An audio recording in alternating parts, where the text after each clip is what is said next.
أنا هسه جاي أسوي فطائر بحشوة البيتزا. دا أحمص بصل، قبل ما لون البصل يتغير ضفت فلفلة حلوة واحدة شوية كبيرة إلى أن تذبل،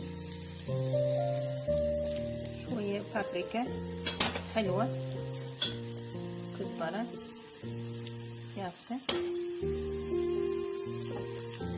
حاشوكة كبيرة تبسط فلفلة حلوة. ديروا بالكم لأن هي مالحة، لا تضيفون ملح لا تكثرون.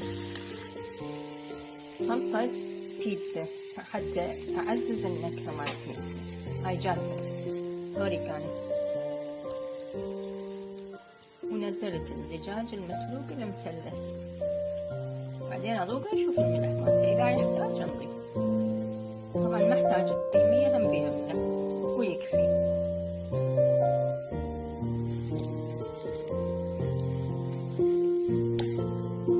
هسه الحشوة صارت جاهزة، خليها تبرد ونبدي العجين.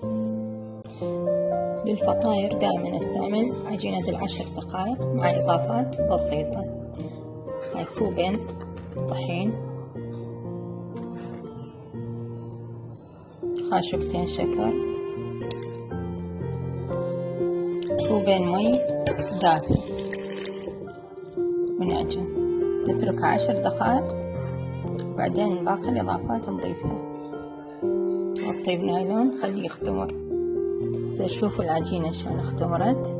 راح نضيف باقي الإضافات: خاشوقتين حليب بودرة، خاشوقة كوب صغيرة بيكنج باودر، نص كوب زيت، ملح، 3 أكواب طحين،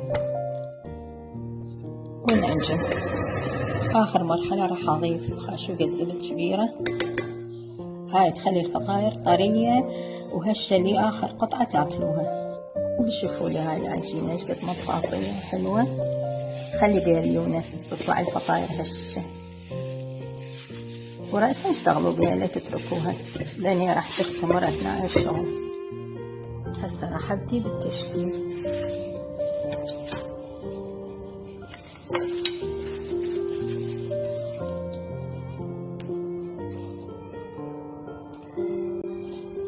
حشوها زين،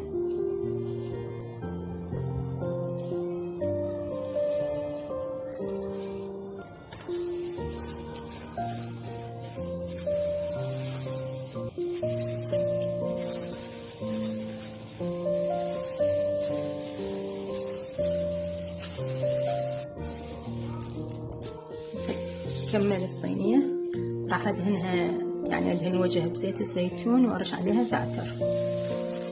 فرن حار مسبقا مشغلته من فوق ومن جوا.